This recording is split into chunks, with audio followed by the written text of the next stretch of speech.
दोस्तों, पुरातत्व जगहों से मिलने वाले आर्टिफैक्ट्स यानी पुरावशेष के जरिए हम सालों पहले रहने वाले लोगों के बारे में पूरी जानकारी इकट्ठी कर सकते थे कि लोग कैसे रहते थे, क्या खाते थे, कौन सी लैंग्वेज बोलते थे और उनका कल्चर कैसा था। लेकिन सारे आर्टिफैक्ट्स ऐसे नहीं होते जो इतिहास की सभी बातों को रिवील कर दे। कुछ आर्टिफैक्ट्स आर्कियोलॉजिस्ट्स के होश उड़ा देते हैं। तो आज के इस वीडियो में हम आपको 10 ऐसे मिस्टीरियस आर्टिफैक्ट्स के बारे में बताने वाले हैं जिनकी मिस्ट्री को आज तक कोई एक्सप्लेन ही नहीं कर पाया। Number 10, Dropa stones. Dropa stones 716 circular stones discs का एक कलेक्शन है। चाइना के एक प्रोफेसर चीपू तेई को चीन और तिब्बत के बॉर्डर पर ये स्टोन्स मिले थे। ये स्टोन्स लगभग 12,000 साल पुराने हैं, लेकिन इनके पुराने होने के अलावा जो बात इन्हें खास बनाती है वो है इन पर बनी हायरोग्लाइफिक मार्किंग्स।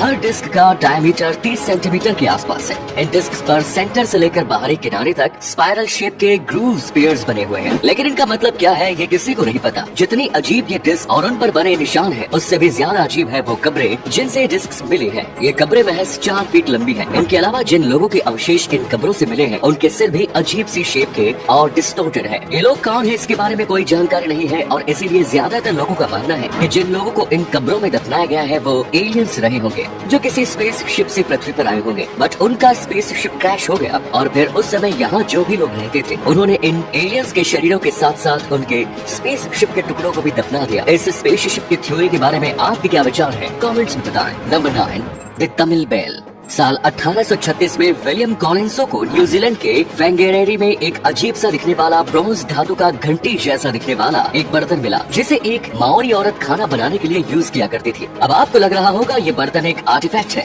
ये विलियम को कैसे पता चला? एक्चुअली इस बर्तन की रिम पर प्राचीन तमिल भाषा में कुछ लिखा था और विलियम ने इसे इंस्क्रिप्शन को पहचान लिया। इसमें लिखा था मोहिदान बुक्स शिप्स बैल। इस घंटे ने सभी के दिमाग की घंटी बजा दी क्योंकि ये बैल जब मिली और उस समय न्यूजीलैंड और ऑस्ट्रेलिया ऐसे देश थे जिन्हें अंग्रेजों ने कुछ टाइम पहले ही डिस्कवर किया, बट फिर एक एंशिएंट तमिल बैल न्यूजीलैंड तक कैसे पहुंची? इसका जवाब किसी के पास नहीं था। इसका ये मतलब ये भी हो सकता है कि या तो साउथ इंडियन लोग पहले ही न्यूजीलैंड पहुंच चुके थे, लेकिन अगर ऐसा था तो साउथ इंडिया के लोगों ने अपने किसी अवशेष में या इंस्क्रिप्शन में इस बात का जिक्र क्यों नहीं किया, और न ही अभी तक उसकी न्यूजीलैंड यात्रा के कोई अवशेष मिले हैं। आर्कियोलॉजिस्ट का मानना है कि ऐसा हो सकता है कि उनकी यात्रा सिर्फ वन वे ही रही हो, मतलब वो न्यूजीलैंड आए हो लेकिन वापस लौटे नहीं। या फिर ऐसा भी हो सकता है कि ये घंटी किसी पुर्तगाली यात्री के शिप से समुद्र में गिर गई हो और फिर तट पर किसी न्यूजीलैंड के निवासी को मिल गई हो। आपको क्या लगता है इस घंटी के न्यूजीलैंड पहुंचने के पीछे क्या कहानी होगी? Number 8, golden airplanes.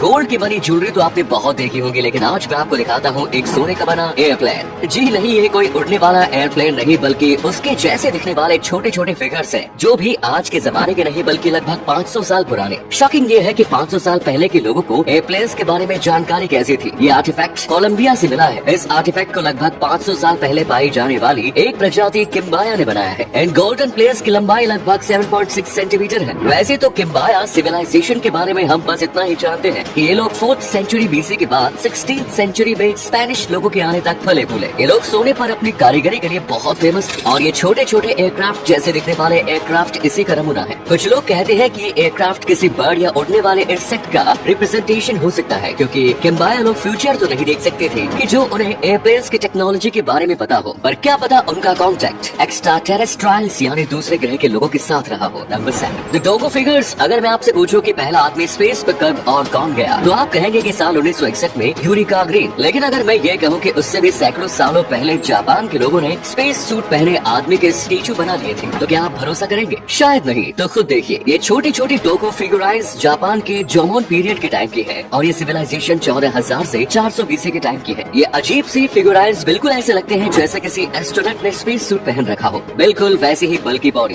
कुछ लोग कहते हैं कि ये बल्कि बॉडी प्रेगनेंसी का सिंबल है, लेकिन अगर ऐसा है तो अजीब बात यह है कि 2400 साल पहले जब जापान में याओई पीरियड आया तो डॉगी फिगरेंस पूरी तरह गायब हो गई थी। वेल, आपको क्या लगता है, क्या चाइनीज लोगों की तरह जापानीज लोगों का भी किसी दूसरे प्लेनेट के लोगों से कोई कनेक्शन था, या फिर ये डोगो फिगराइज किसी एंशिएंट गॉड को दर्शाते हैं? Number 6, Texas man tracks. Texas में पालुक्स रिवर एक कमाल की साइट है। पहले तो ये यहाँ पर पाया पाए जाने वाले डायनासोर्स फुटप्रिंट्स के लिए फेमस थी, लेकिन बाद में यहाँ ऐसे फुटप्रिंट्स भी देखे गए जिनसे ये पता चलता था कि किसी एक्रोकैंथोसॉरस ने साउरोपोड्स के एक ग्रुप को चेस किया हो। लेकिन लोगों की होश तब उड़ गए जब यहाँ से डायनासोर्स के साथ साथ इंसानों के कदमों के भी निशान मिले। जैसे कोई इंसान डायनासोर के साथ चल रहा हो, वैसे इनमें से कुछ फुटप्रिंट्स फेक प्रूव हो चुके हैं, जिन्हें वहाँ रहने वाले लोगों ने ही बनाया था, लेकिन बाकियों के बारे में कहा जाता है कि ये रियल है। आपको क्या लगता है कमेंट्स में बताएं। Number 5, the Dorchester port. इस पोर्ट डोरचेस्टर को वर्ष 1852 में डिस्कवर किया गया था। कमाल की बात यह है कि ये 59.3 करोड़ साल पुराना है। मीटिंग हाउस हिल में एक बड़े पत्थर को तोड़ने के लिए जब एक्सप्लोजन किया गया तो उसके मलबे से ये पोर्ट निकला। ये पोर्ट उस पत्थर में 3 मीटर नीचे फंसा हुआ था, लेकिन एक एल शेप का पोर्ट पत्थर में कैसे फंसा होगा, इसका अंदाजा किसी को नहीं है। कुछ लोग कहते हैं कि ये क्रिएशनिज्म का सिंबल है, जबकि कुछ लोग इस विक्टोरियन एरा की एक कैंडल स्टिक मानते हैं जो गलती से उस मलबे में आ गए। अब इस पोर्ट का हिस्ट्री से लेना देना है या नहीं, ये किसी को नहीं पता। नंबर 4,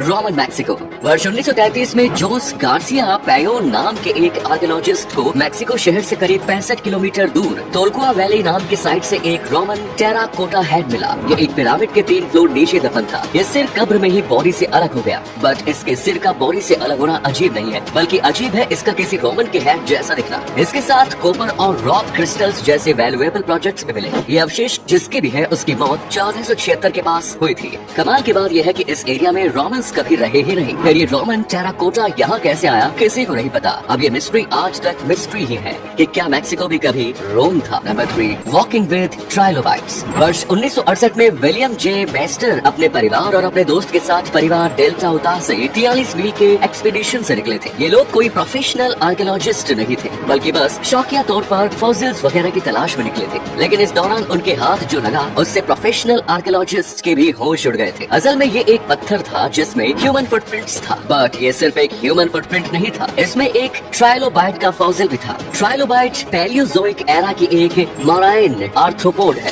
जो सालों पहले एक्सटिंक्ट हो चुकी थी। देखने पर ये बिल्कुल ऐसा लगता है जैसे किसी आदमी ने चलते हुए ट्राइलोबाइट पर पैर रख दिया हो और टाइम के साथ उसका फॉसिल पत्थर पर जम गया हो। लेकिन 5 करोड़ साल पहले यहाँ से कौन गुजरा होगा, यहाँ कौन लोग रहते थे, ये किसी को नहीं पता। 1970 में एक अमेरिकन साइंटिस्ट ने इसे इवैल्यूएशन को एक्सप्लेन करने के लिए भी यूज किया, बट किसी ने भी उनकी थ्योरी को एक्सेप्ट नहीं किया। ट्राइलोबाइट्स फॉसिल तो रियल है, बट ह्यूमन फुटप्रिंट्स को लोग महज एक कोइंसिडेंस मान रहे हैं। Number 2, the petroglyphs of the enchanted valley. Chile में वेल्डी इकांटो नाम की एक जगह है जिसे एन्चेंटेड वैली कहा जाता है। यहाँ पर एंशिएंट पेट्रोग्लाइफ्स प्रीहिस्टोरिक रॉक आर्ट मौजूद है। कमाल की बात यह है कि आप इस जगह को विजिट भी कर सकते हैं। तो अगर आपको भी ऐसी अजीबोगरीब कार्विंग्स देखनी है जिन्हें एक्सप्लेन नहीं किया जा सकता, तो आप यहाँ जा सकते हैं। यहाँ पत्थरों पर ऐसी कार्विंग बनी है जो एलियंस जैसी आकृति दर्शाती है। यहाँ पर कुछ drawings pre Columbian rock art को दर्शाती है। यहाँ कुछ ऐसी ड्राइंग बनी हुई है जिसमें ह्यूमन जैसी आकृति है, बट उनके सिर में 2 एंटीना जैसे डिजाइन भी है। लेकिन इन आकृतियों का मतलब क्या है, आर्कियोलॉजिस्ट्स को भी नहीं पता। ये कार्विंग्स आज भी मिस्ट्री बनी हुई है। Number 1, the holy stones. David वायनिक ने साल 1860 में ओहियो में एक